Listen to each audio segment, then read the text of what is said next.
আচ্ছা, উপরের পার্টে রয়েছে পিঙ্কের সাথে লাইট ডিপ কম্বিনেশন করে বেবি পিঙ্ক ড্রেস।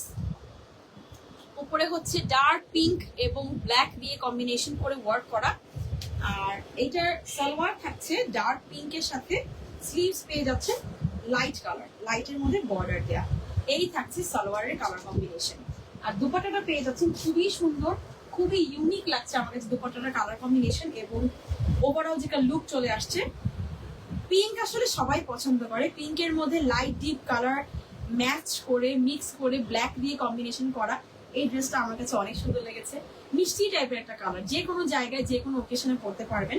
রেগুলার বাসায় পরার জন্য তো কোনো জুড়ি নেই, নবীন আলো ড্রেসগুলো অনেক বেশি আরামদায়ক। আর ব্যাক সাইডে থাকছে এরকম, এই হচ্ছে ব্যাক সাইডে, নিচের দিকে কিন্তু বর্ডার করা এবং স্ট্রাইপস রয়েছে পিঙ্ক আর ব্ল্যাক এর সাথে। সো আমরা আজকে যে ড্রেসগুলো দেখাবো এর মধ্যে থেকে কয়েকটা নতুন আমরা শুটও আপনাদেরকে